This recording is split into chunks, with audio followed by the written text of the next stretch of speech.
Good afternoon, ladies and gentlemen, and welcome to another segment of Asaph Cafe. I am your host, Asaph Adonai.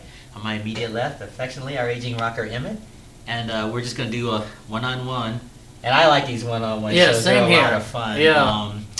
This is Season 8, Episode 2, so this will just be a normal cafe here. Yep. Linda Brooks Curtis has left. She was in the first one. It was a delight to share Yes, this it was. new season with the both of you. So now you and I'll do a one-on-one. All right. I'm going to get a shot of my secret ingredient. Yep. That's a fun line. Remember Star Trek 5? Yep. Dr. McCoy's making those beans Yep. with the alcohol in it. Yep. Yeah. And he tells Mr. Spock that his secret ingredient in his beans was alcohol. Yeah. And Captain Kirk says, "You got any more of that secret ingredient?" Amazing. Yep. That's just fun to say. I Yeah, know it it's is. just soda, you know. But. Yeah. So I'm not endorsing alcohol, as you know. Yeah, It's I just know. such a Exactly. fun line Yeah, in yeah, that yeah. movie. Well, you can start us off as always, Em. Heavenly Father, in Jesus' name, bless our food and our time together on this show. In Jesus' name. I'm gonna start off with a Burt Bacharach. I haven't done this song in a while. Well, I have a fascinating announcement to make after this. It is Okay. excellent. It is the same announcement as last show, Yeah, but I'll- people probably can see the last show. She can make that announcement God, again. it's good news. It's fascinating. But I want to play this song first. You know. Yes, Beautiful song. it is. The spinning drive, it makes me spin. The spinning drive is fascinating. I'll play it all the way through. Beautiful song. Yes, it is. The spinning drive. I've probably played this song more than Yeah. any song I've ever done as a pianist over the Yeah. years. The spinning drive. The spinning drive is fascinating. Yeah. Dance for us. Well, make yourself at home, Emmet. Yep, It's a fun song. it is beautiful. Yep.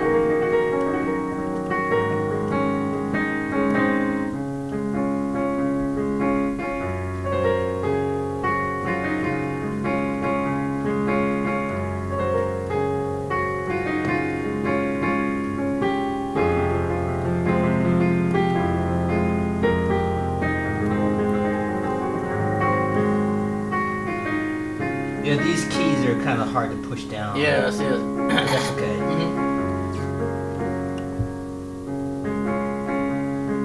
So beautiful.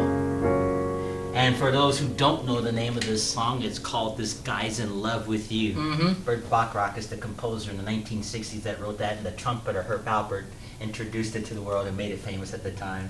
And what was really cool about that was, you know, his name is Herb, you know. So they built this giant letter H on the set of the show, and he was sitting on the line where the letter H goes, and he had his trumpet in it, and so he was like singing that, and then he takes up his trumpet, he starts playing I that love it. solo.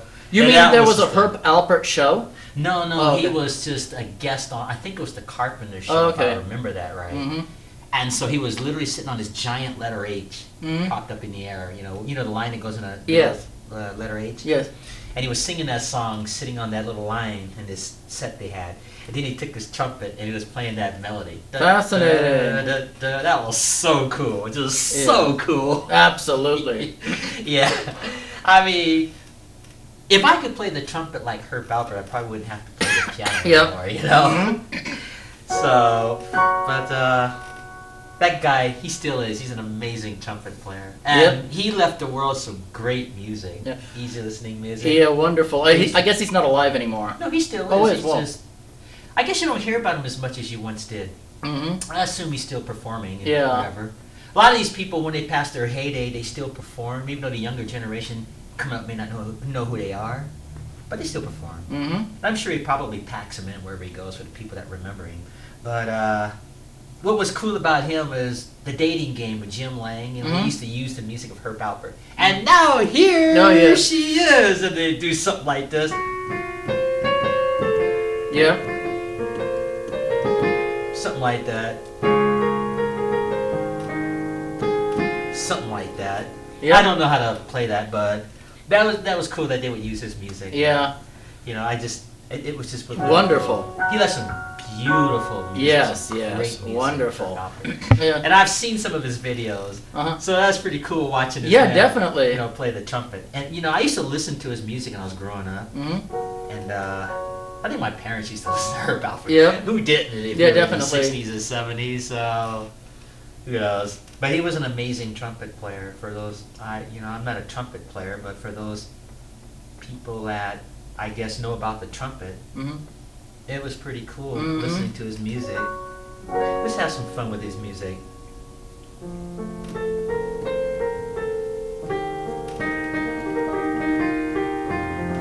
I've heard that, yeah.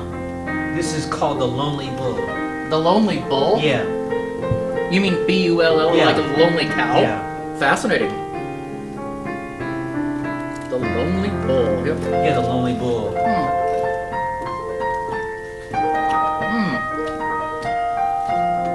Well,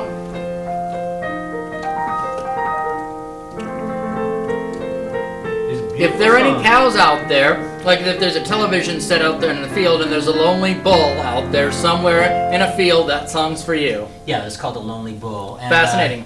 He just did some other pretty cool songs. I wouldn't be able to play them on the piano, obviously, because they're not piano songs, but yeah, you know, you can probably look up Burt Bacharach on YouTube or maybe find some archival of those old records, but he just did some pretty cool music. Fascinating. For that era. Not only Herb Alpert, but and some that I've mentioned, like Burt Bacharach.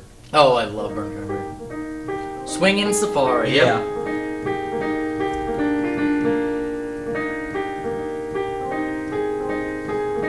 It's fascinating.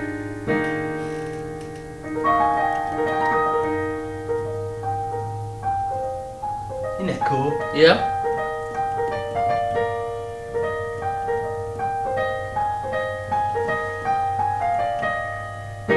Wonderful. Something like that. And then, of course, they'd have another trumpet player doing all those solos. Yeah, they called Burt Bacharach the hit maker. Yeah. I never get tired of telling that story. I mean, this man was like King Midas. Whatever he did, it became gold. And all the artists of that era were doing the music of Burt Bacharach. Al Hirt, trumpeter of the past, he had an album called Al Hirt Plays Burt Bacharach. Then they had other artists, whatever their name was, they would say, this artist plays Burt Bacharach. You know, whether they were a singer or a musician or whatever. And it was just pretty cool to listen to the music of Burt Bacharach. Yeah. Just pretty cool. So, you know, I'm just going to relax and take my time on this here. Let's have fun with Chariots of Fire. Oh, yes. Yeah, that was an 80s movie. Yeah, I remember that. I never got into that. Kind of, not my kind of thing, you know. It inspired some people. I know it's kind of a human interest thing, but yeah. You know.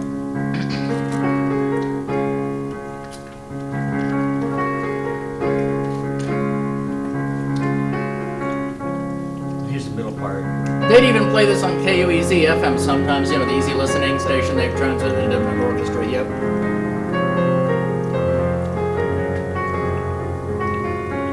Yeah, it's a neat song. Yeah.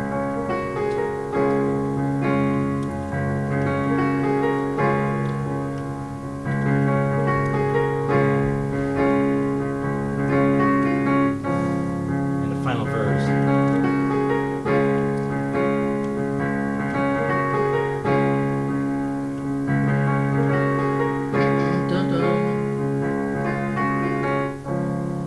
Yeah, that has to do with the famous runner.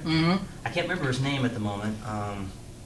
He was a runner in his youth, and then when he got older and got into Christianity, he did some amazing things. I think in the world of missions and stuff like that. Wonderful. Getting the gospel of Christ out to Wonderful.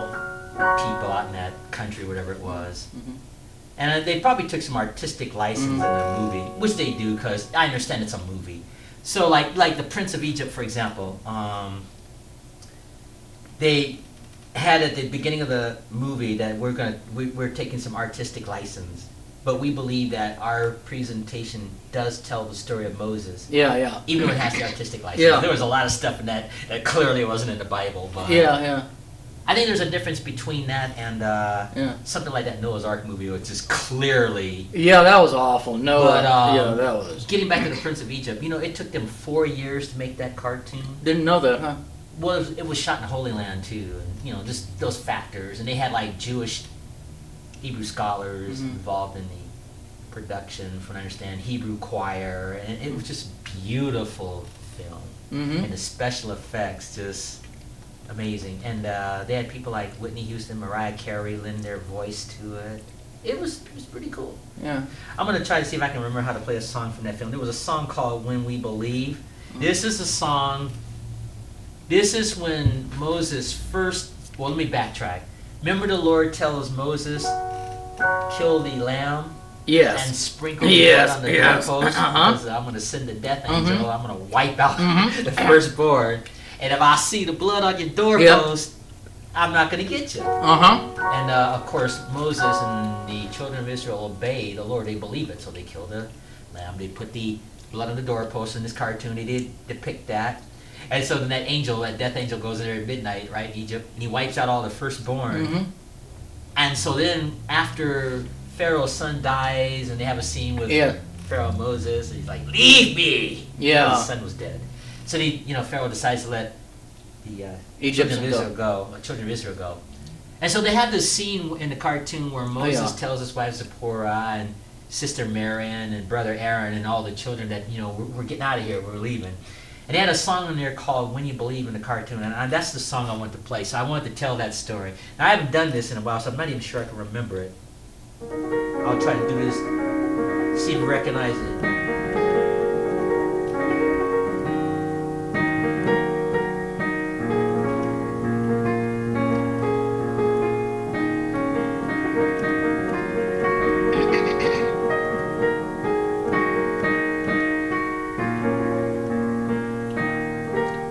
You recognize it? Nope.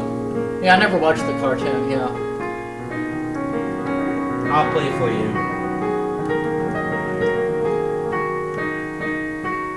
Interesting.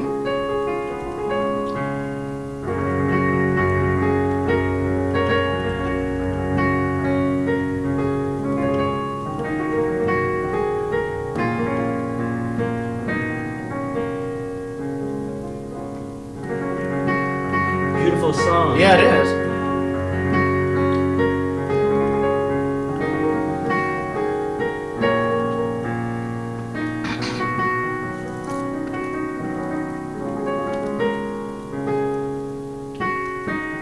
Now I'm going to do verse 2. Isn't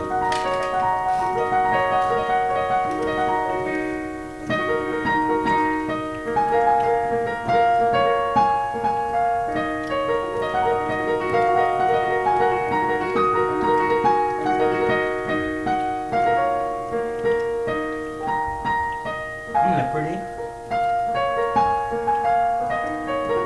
This is what they were playing when they were leaving the...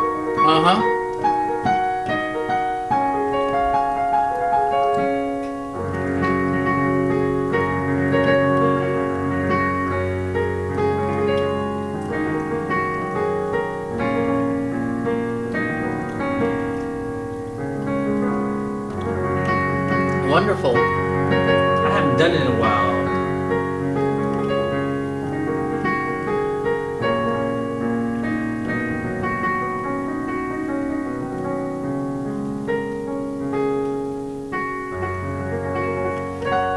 Yeah, When You Believe. Wonderful. And that movie has some really good, I would recommend you see it. It has some really good actors.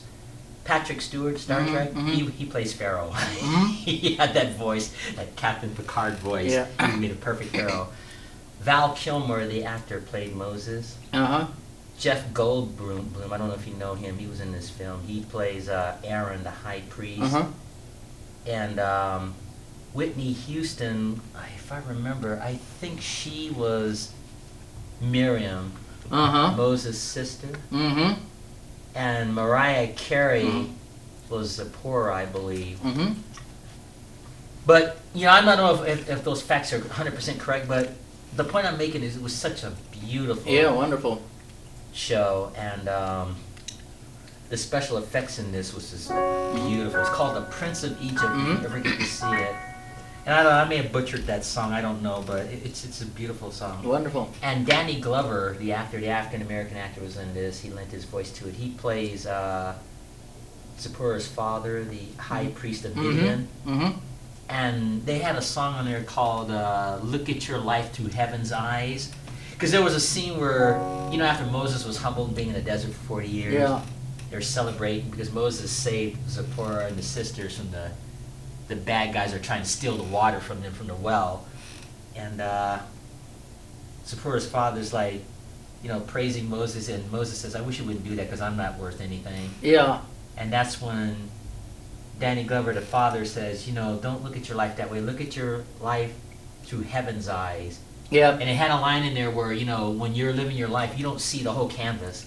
You just see a little piece of something, so you don't think you're worth anything, but God sees the whole thing, right? That's what they were saying in the film. And so they had this scene where they were sewing this piece of carpet, and then the camera goes back, you see the whole landscape of the carpet. And that was depicting Moses' life and how God sees the whole thing. And of course, Moses did some pretty cool things once the Lord was ready to use him. Yep. He wrote the 5 books of the Old Testament. Yep.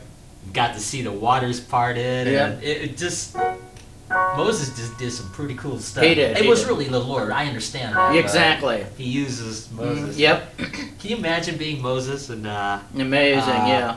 see the Red Sea part for real? Yeah. That must have been staggering. It must have been, yeah. You know, out in the middle of the Red Sea, right? And all of a sudden you see this body of water just floating up in the air, and split on both sides.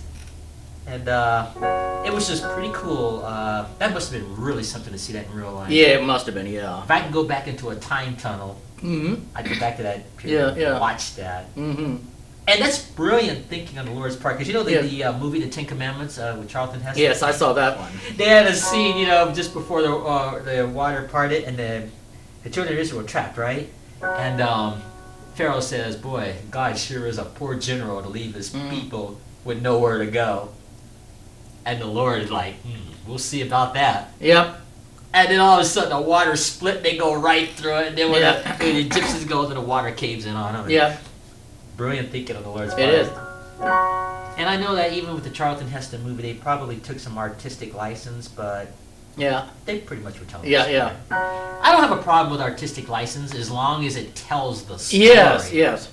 But when it's so far gone, it's just like really the one hard. Noah. And it comes called Noah. That just. Well, I didn't see that. I heard did. How bad that was. It was horrible. If you read the account of Noah, they had so much artistic license with the Ephraim, or what are the giants. And thing is, there's a lot of people that were trying to destroy the ark, and then these giants were trying to help them build it, and some other weird things. Yeah, see, stuff like that, Yep. you know, that's kind of crazy, but like the light artistic license that they took on maybe the 10 Commandments or the Prince of Egypt, that's tame. Yeah, exactly. If it's like tame, I can see it. Because it's a movie and they've got to add some stuff to make it a movie and special effects. And that's cool, as long as they tell the story. Mm-hmm. But, you know, I hope you get to see that Prince of Egypt. It's beautiful. It has beautiful music. Wonderful. And so, you know, stuff like that. Mm-hmm. I'm going to play this song.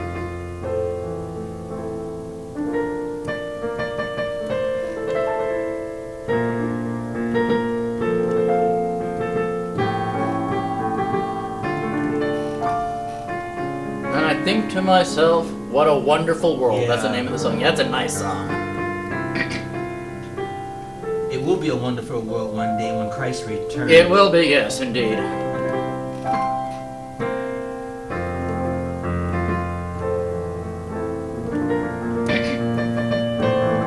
Beautiful song.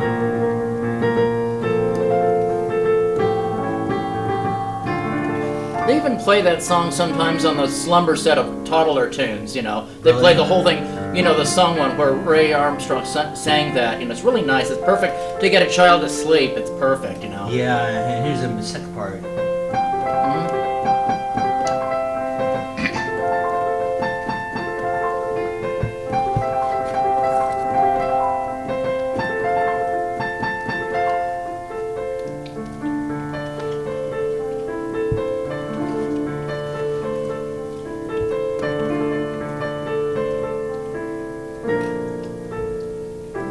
And the conclusion.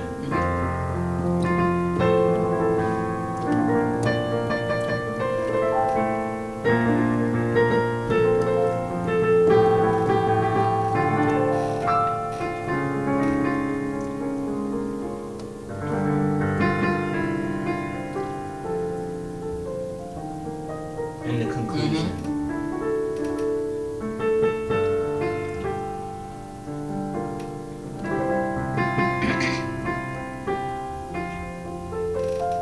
These keys on these type instruments are very hard to push down. Yeah.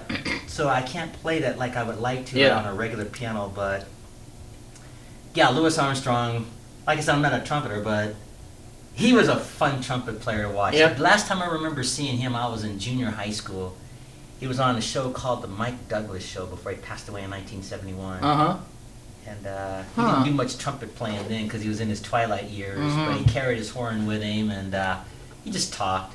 Yeah. And it was fun. But on A Wonderful World, I was hoping he'd play a trumpet solo. You know what I always liked about Louis Armstrong? When he would do those trumpet solos on his horn, he didn't give you too much. He'd just give you like bits and pieces here, you know? So that you want more. Like you see all these trumpet players, right? And they're playing jazz, and they're throwing like a trillion notes in there at once. Yes. And, you know, I mean, it might be technically impressive, but it's like, come on, man. You Yeah, know, give me yeah. a break. Give my ears a break. Yeah, exactly. Song after song. You ever listen to jazz? And Yes, I I don't mean have. this critical. I'm talking about jazz, not that old Harry James kind of jazz. Yeah, I like smooth jazz, but no, that's not a lot that. I'm different. talking about that bebop, hard. No, I haven't. I really don't listen to the jazz Yeah, like channel. they'll play the melody, like, you know, Girl from Ipanema, they'll do something like this, you know. And they'll play the melody. And then when they get back to the melody again, they're just doing something totally different. And they're throwing about a zillion notes. But it's, you know, and it just, the sax player comes out, he does it. The trumpet player, the clarinet player, the bass guy's like, boop, boop, boop, boop, boop, boop, boop, and add a bunch of notes. And the drummer cuts loose for about 5 minutes, right? And then after everybody does their little solo, they get back and they do the melody again. And then the next song is the same thing. And after about 15, 20 minutes, you're like, Yeah. you know, I know jazz fans watching this are going to appreciate what I'm saying, but it's the truth. It is. That would drive me crazy. Jazz is like they just scrunch as many notes in their solo as they can. And Louis Armstrong would do it, but he'd give you a little bit, right? Yeah. Enough to want you to want more later. I'm telling that story because by the time he did It's a Wonderful World, he was in his, I guess, retirement years, twilight years, whatever. And I was hoping he would have did another trumpet solo on that song. Of course he didn't, but it was cool to see the video, and at least he's holding his horn. Yeah. I thought that was cool. I've known some people that have seen Louis Armstrong, we're talking about middle-aged people, like 70s, 80s, Yeah. that actually got to see Louis Armstrong in concert when they were younger. And that must have been something Yeah. to be able to see Louis Armstrong play for real. I mean, Yeah. he's considered probably one of the best trumpeters that ever lived for trumpet players. And I wouldn't necessarily put his music in easy listening category. No. And I wouldn't necessarily put it in the jazz as far as I was describing Yes. as bebop hardcore jazz, but he was in the jazz world. And he's instrumental for opening the door Yeah. for a lot of people Yeah. that went on to create the new jazz after Louis Armstrong's time. Yeah. But what was fun about him was when he was getting older and doing pop music, he didn't give you too much.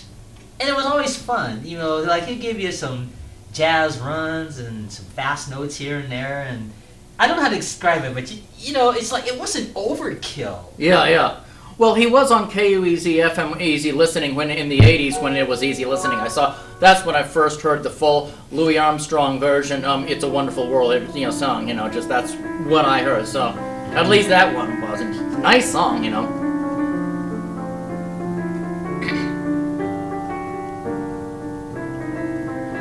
But before I forget, I have an announcement of some fascinating news in the science fiction world. Okay. Let me finish it and you can give your announcement. Short version, manana. Go ahead. Asaph showed me on the computer. It's and it's gonna be. CBS is renewing an old version of this series, new style, but old-fashioned Star Trek. They're already filming it, and it's gonna be slated to premiere next year, 2017. Yeah, I'm looking forward to that. And like we mentioned, it's not like Star Trek: The Next Generation. One Voyager, Space politically Nine, Voyager. correct. No, this it's is a old-fashioned new sci-fi Star Trek adventure. Trek that they're creating based on the 1960s. Shatner Yeah. 60s version. They're coming out with a new one. It should be out sometime in 2017. They've already mentioned it on the Internet. Yeah, I saw in the Internet trailer. computer. Incredible. Yeah, and it just looks like it's gonna have some really special effects. Let's have fun with Star Trek. Oh. Let me do this one here. Oh, I'm sorry. Hold on. Let me do it again. But I'm so excited. Let me do this here.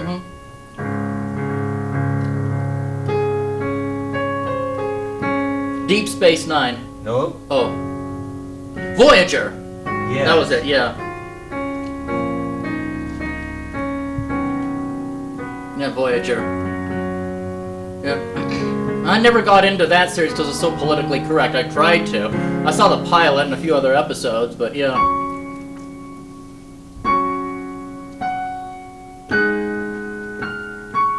I know I heard somewhere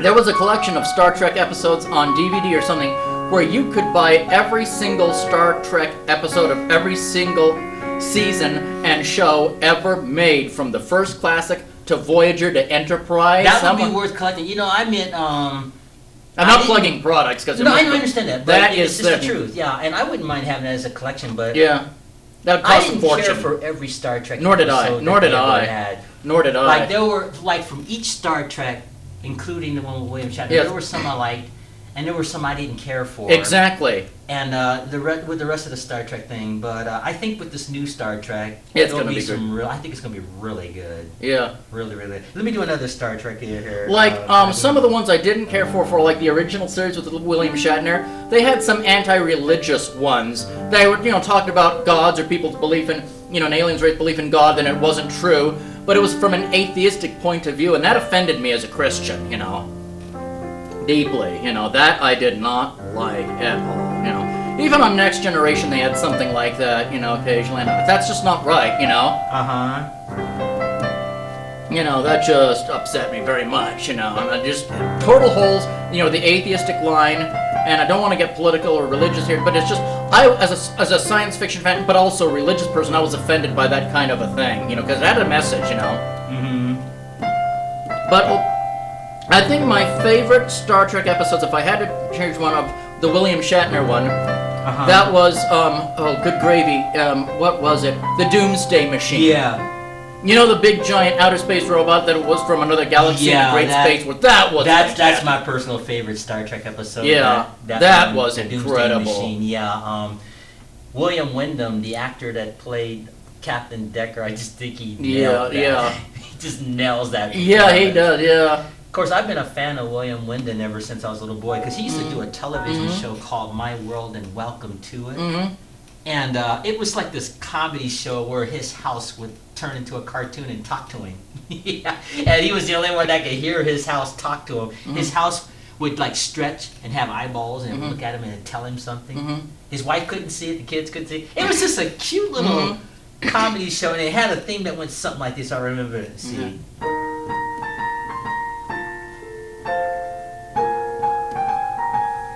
That was the melody. I don't know my favorite episode from Next Generation. I don't know that. I liked the ones with the Borg, and I definitely liked the pilot, when they first introduced Q. It was a delightful one, and I can't even remember the name of it, but Data started to was interfaced with the ship's computer. They had some days off, kind of some vacation on time with docking on a space station. Data was interfacing with the computer. All of his files were downloaded in every program, including the holodeck. And Lieutenant Worf and his son were on the holodeck because they were playing a Western adventure in Montana. And something went wrong. Yeah, and Data was the bad guy, and the safety systems were off on the holodeck. So it became a very dangerous situation. And that was a fun one. There was some humor thrown in. I thought it was so funny when Lieutenant Worf was trying to get out of this. He would say, Captain Picard, please, can I do some more repairs on the forward phases array? Some of the other cause, and Captain Picard said, you have the time, Worf. you can relax. Yeah. And Lieutenant Worf just came in and, to his room, to his quarters, and basically his son Alexander asked, "Can you go, Father?" And he said, "Yes, I can go." And so Alexander put a cowboy hat on his head and said, "All right, saddle up, Father." And he sat down with a cowboy hat on his head. And then Worf winds up having more fun because it was dangerous. Exactly. He had a blast doing that. That sounds like Shore Leave, the Shore Leave episode. Yeah, that was excellent. Yeah. How Spock didn't need a vacation time. Yeah, that was a good one too. That was one of my favorites. But then they go to that planet and stuff starts happening because they have to realize that if they have these fantasies, they have to control those fantasies to relive them. Yes, exactly. They didn't know that at first. Exactly. So like picked up a gun or something. Yeah, that was excellent. That was an excellent one. A knight's gonna get you. Yeah. When you get stabbed, you'll get stabbed for real. Yeah. But once the people on the planet realized the Earthlings didn't know what they were doing. Yeah, exactly. That was excellent. Yeah. And so Dr. McCoy gets stabbed by that. Yeah, I remember that. Protecting his girlfriend. No. But they had like medical things. Yeah, exactly. They still say be careful because something could still go wrong. Exactly. And Kirk wanted to beat up this bully from his name was Finnegan. Starfleet. Finnegan. He was always doing something. Yeah, and Finnegan showed up and just Yeah, and then his other girlfriend Ruth shows up too. And that was a good episode. I liked that. Yeah, it was very good. I really liked this. It's called Shore Leave. I really liked that. I wouldn't mind being on a planet myself like that because I could relive old memories or do new things or you just have to be careful, like the Planet Keeper is saying. Exactly. But again, Doomsday Machine's my personal favorite. That's just and you know what I liked about that from a psychological point of view? That's good writing. It is very good writing. Because think about it. You've got this Starfleet Commodore who loses his entire crew. Yeah. So he's bummed out by that, and psychologically he's not himself. And he hijacks the Enterprise to go after that thing. He's like obsessed, like I'm gonna kill this thing. Yeah, exactly. And then of course when Kirk gets control of his ship, Decker ends up taking his own life. Yeah. That was part of the psychological thing from losing his crew. Exactly. That's very believable. It is. Even though it turns out to be an accident to figure out how to kill the Doomsday Exactly. That's just such a great writing, yeah, fantastic. And great Space Wars too, if you like Space Wars like I do. Yeah, and they've got that new restored version. Of that's fantastic. So when you see that episode, it's better than the original. Yeah, exactly. But William Wyndham, he was a fine actor. By the way, did you ever see the animated version of Star Trek that came out in 1973? I did, and there were some of those. I think about 80% of those I didn't care for. Same here. I mean, they could have. And it was greeted with mixed results. I mean, they could have done so much. It was a good idea when they did it, but I didn't care for it. Nor did I. I mean, I watched it because I loved science fiction so much I'd watch anything, but it was okay. It wasn't great. It was just, they could have done a lot more with it. Yeah, it was The animation was primitive and...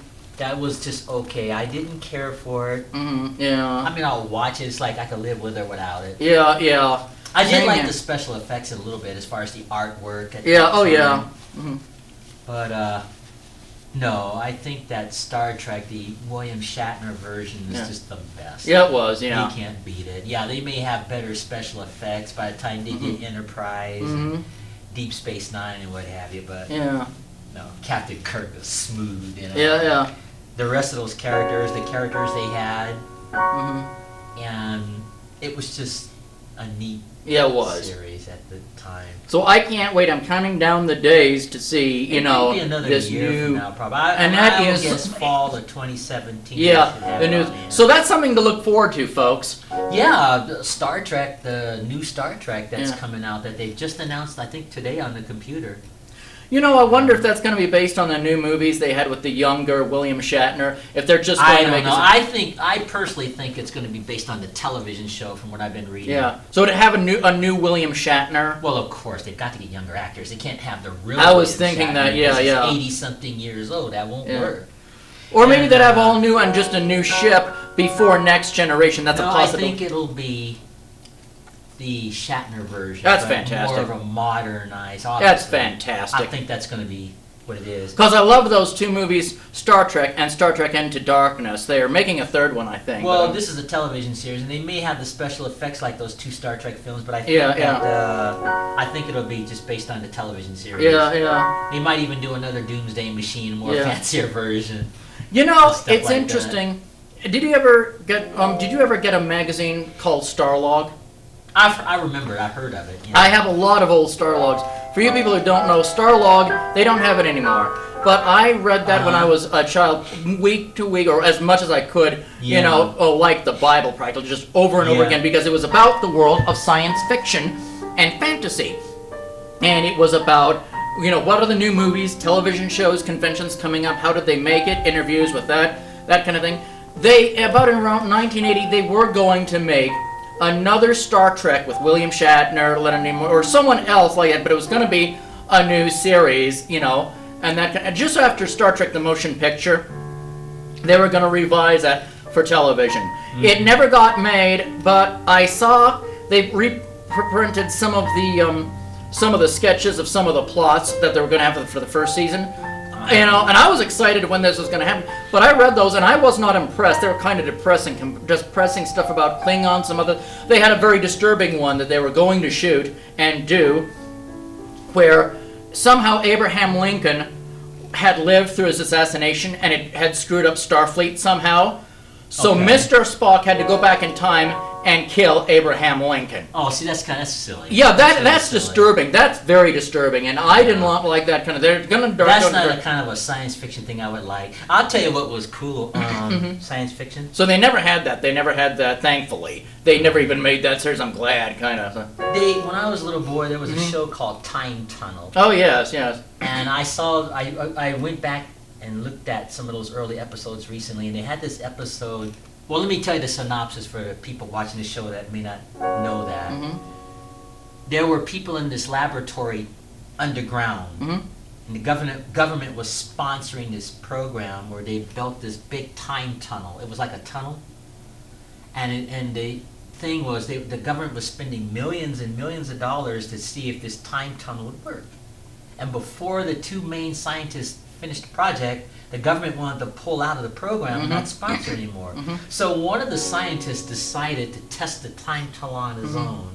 And so he goes into this tunnel, and of course the tunnel works, but then something goes wrong because they hadn't finished creating the time tunnel. So he gets trapped in this thing, and so he couldn't get back home. So week after week, the time tunnel would send this creator to a different point of history. And just before the series started, his assistant wanted to save the creator of the time tunnel. So he goes in there too. So he ends up getting trapped in there, and they're both in the same period, and they both get plunged from different points of history. So they had this episode where both of them go to the Titanic before it sank. Yeah. And I thought that was interesting because they were trying to tell this captain, please, captain, turn this ship a different direction. How do you know that? You just got to take our word for it. If you don't change course, the ship is going to crash. And so the captain and the pursers and everybody thought these two guys were a bunch of kooks. And they couldn't really say we're from the future. That would make it even worse. So the captain locks them up, right? And there was this one lady on the Titanic, and she believed him. And she said, I don't know how you guys would know this, but I think you're telling the truth. And I think, if I remember right, they told this lady that they were from the future. And that at this certain time, the Titanic was going to hit the iceberg, and it was going to sink, and it was going to kill everybody. And so this lady believes it, right? So right when that ship hits, she was like one of the first people to get to safety because she believed what these two time travelers were telling her. But she couldn't tell anybody else because nobody would have believed it. Yeah. And of course, they don't show people drowning, but after the ship hit, you knew that everybody drowned. And what was interesting about this show, A Time Tunnel, just when these two creators were about to be killed, the time tunnel would freeze them where they are before they got to the point of death and plunge them into another time. And then next week would be another episode. Like there's one episode where they're in this scene where they're fighting these gladiators, in Rome and stuff. It was just great science fiction. But that was interesting to me that one of the Titanic. Titanic. Just the night before the ship was going to crash. And these two time travelers were pleading with this captain, just change the ship, change the course, don't take off, whatever. This ship is safe. This ship has never had a problem. You know, that same old scenario. But yeah, it was called Time Tunnel, and I used to watch that show. Another show I used to watch, Land of the Giants. I loved that This show. was one of my personal favorites as a little boy. I loved it. And basically, for those who don't remember Land of the Giants, Captain Burton and Captain Erickson, they were the pilots of a ship called the Spindrift, and they were on their way to London, and they would go through space, you know, and then head back. And when they were in space, as they were heading toward London with the crew of about 6 or 7 people, there's this mysterious cloud in space that sucks them in. And when they get sucked into this thing, they end up in this world of these giants. Yep. They didn't know they were in the land of the giants at first, because when they went through this cloud, everything was back to normal. So they thought they were on the way to London. And then the first sign that something was wrong after they landed the ship, it was so foggy and the captain didn't know where they were. So the 2 captains get out and look around, and all of a sudden this giant car, this huge giant car just comes out and practically runs them over, and they hit for cover. And of course the car goes right over because it's a giant car. And then all of a sudden they hear these footsteps, you know, and then they realize something's wrong, so they start running to the ship. Captain Burt says, "Everybody strap in, we're taking off. Taking off, we're in London." And so they just, you know, they start lighting the ship up, trying to get the takeoff. All of a sudden, this big old giant grabs this ship, and they had this music. And the guy picks up this ship, right? And then they're looking at the portal of their ship, and there's like this big head, you know. This big giant picks up the ship, and then after the theme music comes on, it picks up, you know. And so they're trying to take off with this giant hoy, right? And they get away from the giant, and they're flying. They're like 5,000 feet up in the air, and there's buildings everywhere. And the captain's like, 5,000 feet? We're 5,000 feet in the air, there's buildings everywhere.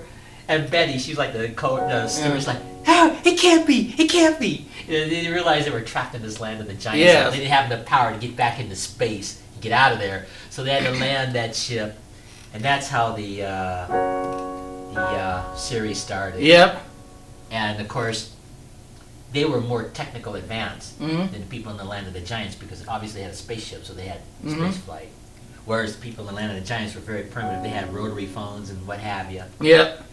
And what was interesting about that show is all the famous movie stars of the past appeared on Land of the Giants. Interesting. Yeah, I mean, the really famous movie stars then, you know, Sugar Ray Robinson, famous boxer.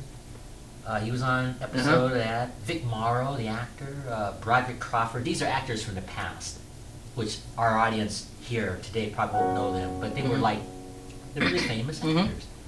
And it was such a fun show watching this show. Yeah, you know, seeing how these little people would get out of these situations. It was like watching Lost in Space. But they were in this land of the giants. And so, like, they had a scene in there in the first episode. There was this cat. I remember that was great. Just this cat. It was like this house cat, right? But see, Commander Fitzhugh, I got this memorized. He steals $1 million, right? And so he decides he wants to get off the ship.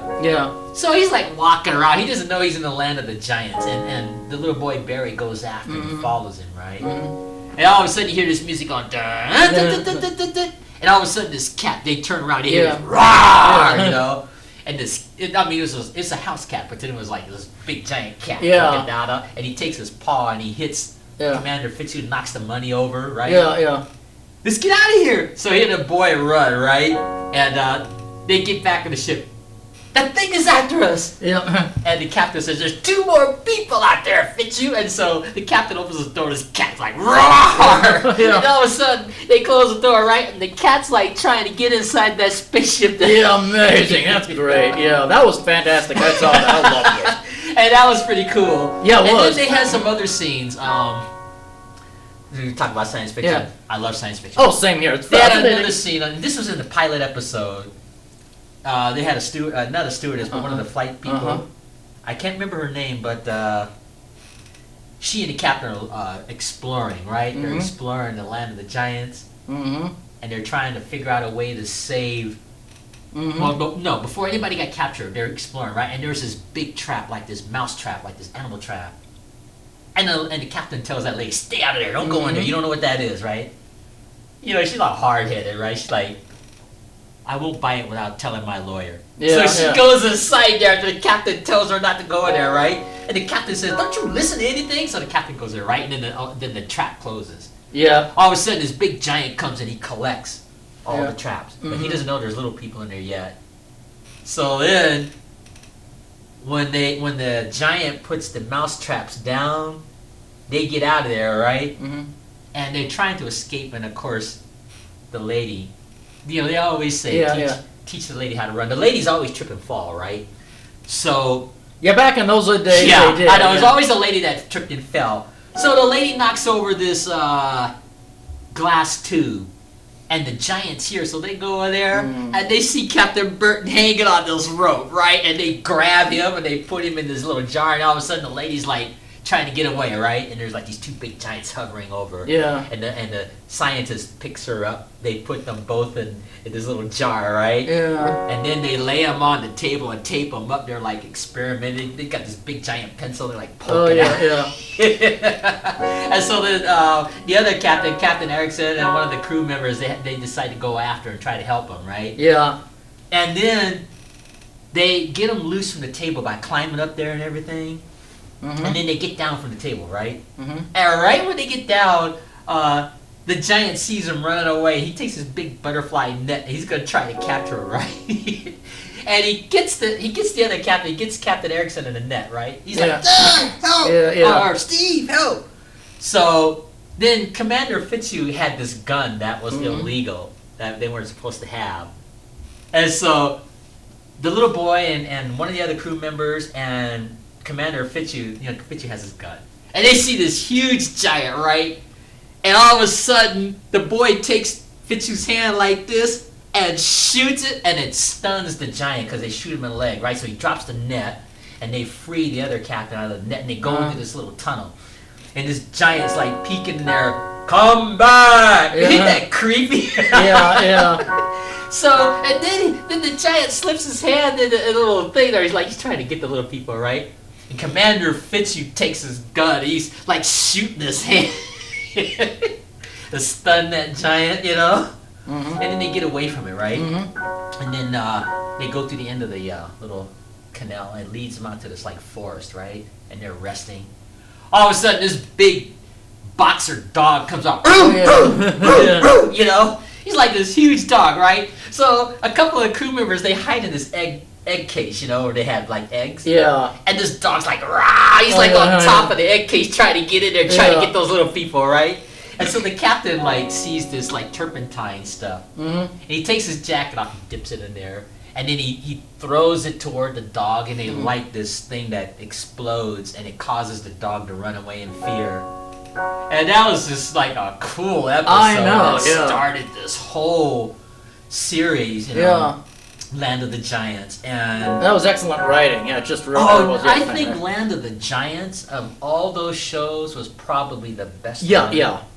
In Except fact, for Star Trek. For Star I Trek. know, but there are some episodes that I think I would prefer to watch over Star Trek. Oh yeah, well over some of the Star Trek episodes, But if you like the atheist exclude one. if you exclude Star Trek with William Shatner, I would say Land of the Giants was the best science fiction show in the 60s and 70s, however long that show lasted. Yeah. I'd say Twilight Zone to the Outer Limits, actually. The Land of the Giants isn't one of there, but actually I prefer Twilight Zone. Well, I realize it, but that was not really what you would call science fiction. Well, it was bizarre enough, and of course. But I mean, if we're talking strictly science fiction, The Outer Limits was definitely science fiction. That was incredible but that writing. didn't seem as fun to me. But everybody has their interpretation. Exactly. I thought it was really scary and really intense. That's the one, folks, where everyone was screaming about aliens trying to terrorize them and terrorize the planet. There's weird, really scary stuff, including like tumbleweeds that came alive because they were extraterrestrials and controlled by stuff like, and they would attack people. I mean, I know, but that I wouldn't call that science fiction to the degree like Land of the Giants or Time Tunnel. Yeah.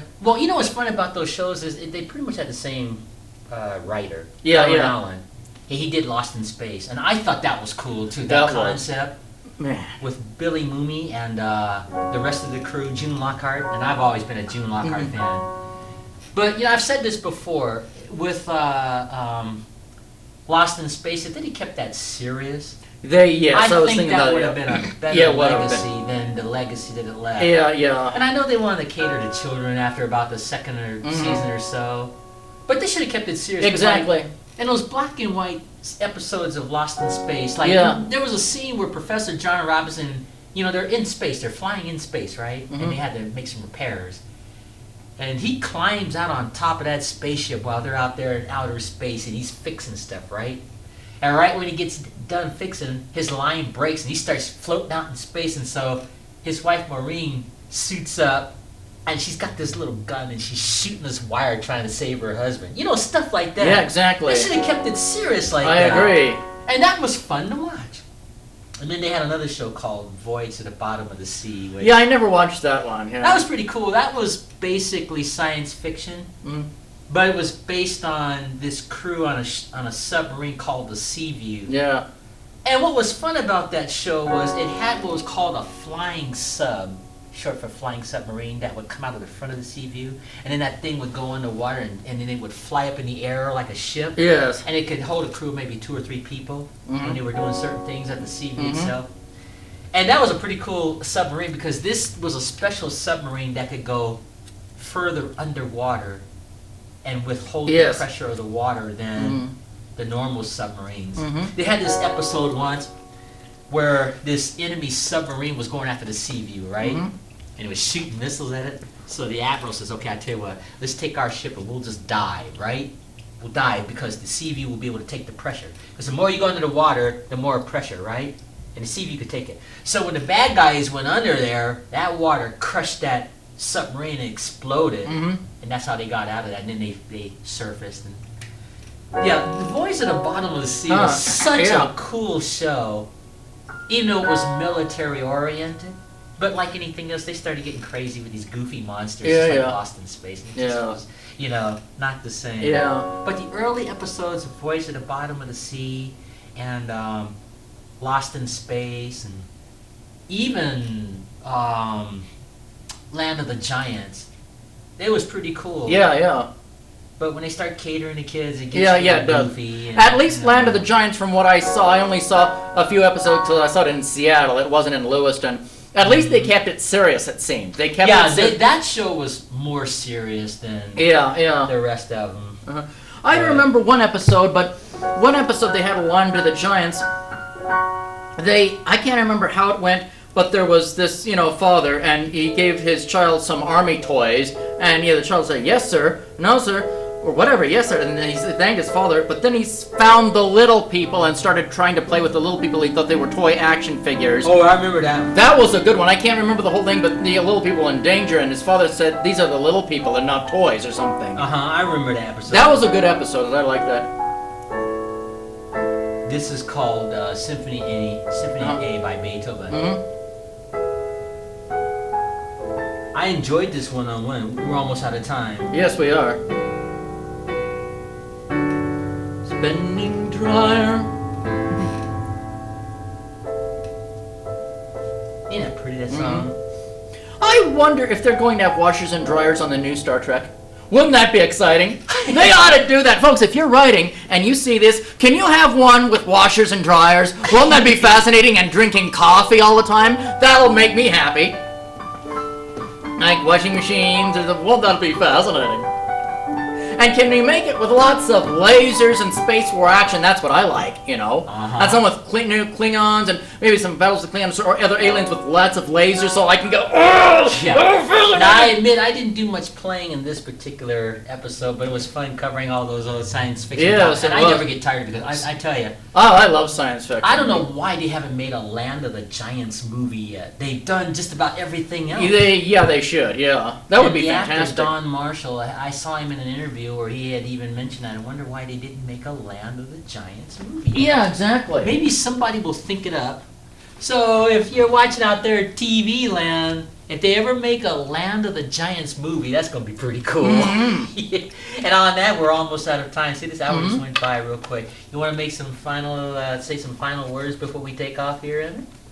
Yeah. There were these two dryers. And then it's a real joke. And they were sticking their tongues at algebra books because it's fascinating. But then this one washing machine came along and said, "Oh, I can't say around that." So he went to the other side of the room and started screaming about trigonometry. Isn't that hilarious? I gotta say it again, don't quit your day job. Makes me laugh. Yeah. Well, let me make some final acknowledgments and we'll sign out. This is pretty good. Yeah, I enjoyed it. Yeah. Every once in a while, Emmet and I do these one-on-ones, and I never get tired of them. They're always a Yeah. delight. And, of course, all the other people, Linda Brooks Curtis and Teresa Toigo and all the rest of the gang that are part of this Asaph Cafe. I'm very blessed to have this show, and I could not do this show without Emmet and all the rest of the people that are part of this, and we invite people from the community. So if there's anybody watching that wants to be on this show, just contact MCAT Studio. We tape this show every Thursday, 2 episodes, and it's just fun. So anyway, thank you for watching, and we've had some milestones, so we won't be having any milestones for a while, but this show is such a joy, such a delight, and I feel very blessed to have this show. And I hope to be able to do this show for a long time to come, and I hope to be able to do it on PBS one day. It'll be fun to do Asaph Cafe. And this dessert was delicious. Yeah, whatever it was, that was good. I want to thank the Missoula Senior Center. Please. I think it's a key lime pastry or something like good. that. Oh, very word. Good. Yeah, it's very good. That was delicious. So making acknowledgments, I am your host, Asaph Adonai, and on my left, affectionately, our aging rocker, Emmet. Thanks for tuning in. And until our next show, Maranatha. May the force be with you. Live long and prosper and all that. I still can't believe it. Yeah. Fascinating. Well, Makes me want to spin in a dryer. Yeah. Well, make yourself at home, and we'll shut this down. All right. I'll make you a coffee. Thanks.